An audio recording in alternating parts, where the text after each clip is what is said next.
Finance again will connect to climate risks and which is also related to ESG risk finance, and that will ultimately translate into climate risk disclosure and how do we manage that. We have four credible institutions, national and international level institutions having existence of last 16 years, and relentlessly round the clock we are working for sustainability and decarbonization. And we celebrated Global Sustainability Summit in Vigyan Bhavan in the plenary hall last year, and this year also we have planned it. It may happen in September. So I'm not telling more about the institution. The presentation have it, you can know. You must, I must mention that 30 airports, international Indian airports, we have certified carbon neutral, which is a great achievement, and it is level 2 airport carbon accreditation. We are into maritime sector, we are into aviation sector, we are into biofuel sector, energy sector, green hydrogen sectors, and climate risk mitigation and ESG sectors. So these are the institutions. There is a carbon management school, there is a school of business sustainability, there is a Carbon Minus India and the Indian Institute of Sustainable Development. Now, what is financial inclusion? Financial inclusion is something, finance is key to growth, and no growth is possible without inclusion. What is inclusion? The last mile, which is the topic. And what is last mile? The Gandhiji's talisman. What is talisman? If we are going to do something, whether it is going to benefit the poorest of the poor, if it will bring a little smile in his or her face, then we'll say we are in right path. This just to test whether we are in right direction or not. So inclusivity is nothing but to carrying everyone along. सबको लेके इकट्ठा जाना ही inclusivity है. We need an inclusive growth, we need inclusive finance. Without inclusive finance, inclusive growth is not possible. Without inclusive growth, there is no meaning of development.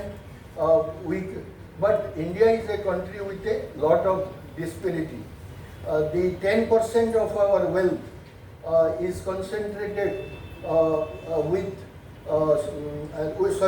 10% of the population of the country, the 90% of the wealth is accumulated, and the vice versa. It is not distributed very well, which is not there anywhere in the world. So that is the largest challenge for which inclusivity is the key. So you know UN SDGs. My previous speakers have told about you. There are 17 goals. The objectivity of these goals is to ensure inclusive growth and to bring sustainability where no one will be left behind. While working, we have to carry everyone along with us. So that is again, all these 17 goals has three large verticals. One is environment, social and governance. Governance could be the economic indicators too. So sustainability has three pillars: people, planet, profit. Profit can be told economic also. So, and the governance, it is related to governance as well. So this is ESG. All the 17 goals has been distributed. Everyone should be carried along with this, and that's the key to the entire objectivity of this presentation. India has a big ambition. What is this? To become 30 trillion economy by 2047. Where is we now and what we are aspiring for? Will it be possible? And if it will be possible, will it be unsustainable or it will be sustainable? That is the questions. You know this. I am shifting to next. Like we have banking institutions, banks, insurance, there are pension funds, all these are there. Other than this, the non-banking financial institutions like my friend from SBI explained you, so which are dominating non-banking financial institutions, and largely with government institutions of such kind, SBI has a collaborations. We work with IRIDA, we work with SEBI, we work with Grid Controller of India, and all of them are part of this process. And in this, we have technical government initiatives, and there are technical adaptation. And technology adaptation is the key. Without technology, inclusive is next to impossible. So, and government initiatives, because in last 10 to 11 years, we have achieved a lot of inclusivity in financial sectors. Now anybody can open an account. There is a lot of transferring of money is happening. All these, you know the story, it has been told by my colleagues. I am not going into the data points. Like Jan Dhan Yojana is considered as the largest focal point of inclusivity. And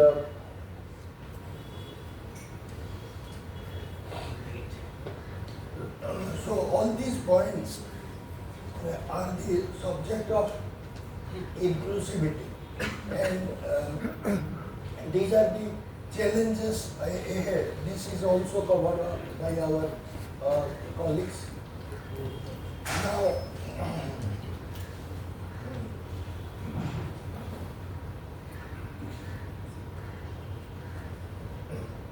UPI, you know, it is already told. I will tell you a very interesting story. I was speaking to Dr. S. Jaishankar, who is our proud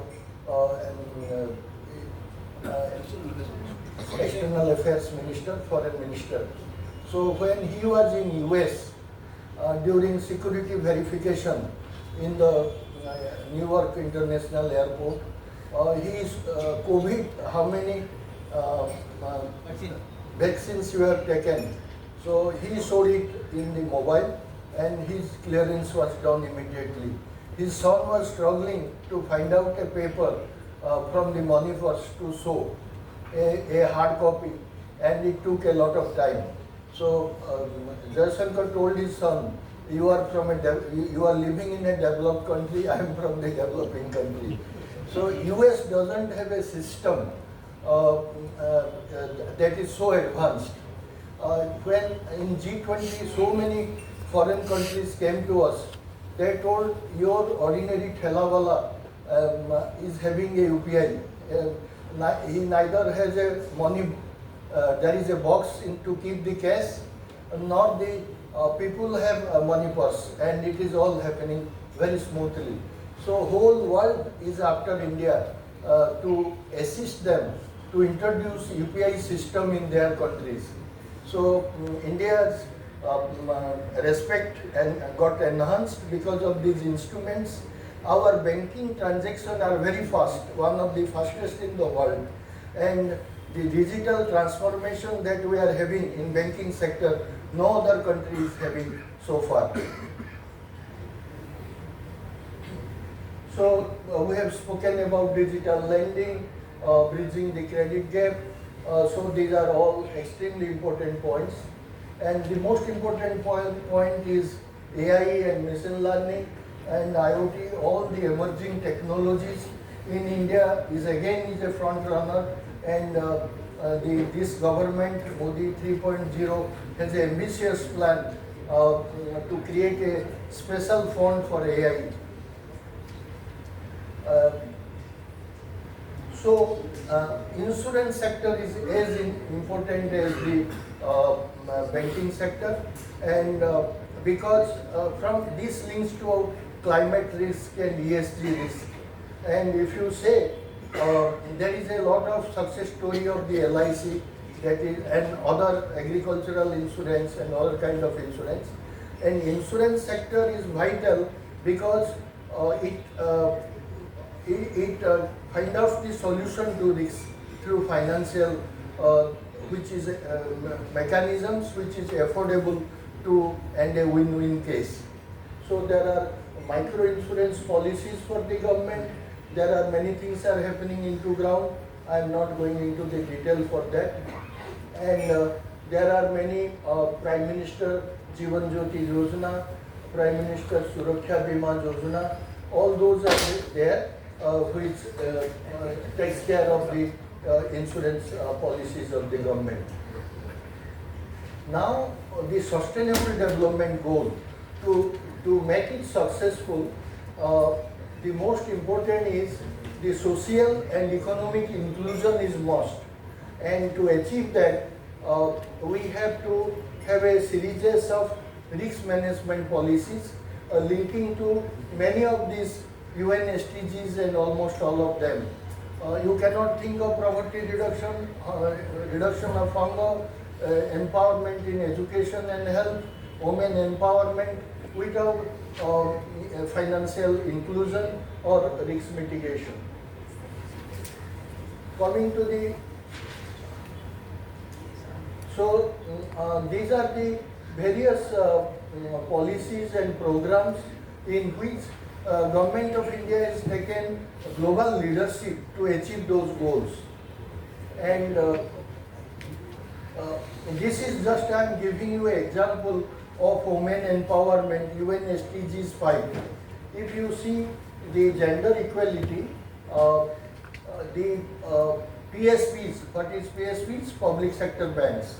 Public sector banks is going out of the way so far as policy interventions are concerned to support the women entrepreneurs to make them lending both in debt and equity availability smoother, so that women's participation in financial inclusion will enhance. This is a news about 3 to 4 days before, where the public sector banks are taking very dynamic role. Subsequently, it was just 2 days before, there was a news that it may take 154 years to achieve 100% equal gender equality in the world. There are many challenges to making men and women equal. It has taken over years for the problems, so it will also take equal amount of time to achieve the gender equality. And this report is given by Global Gender Gap report by World Economic Forum, which says 154 years more world will take to achieve 100% gender equality.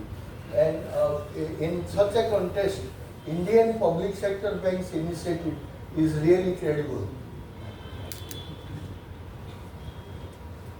Now I will be coming to the sustainable finance.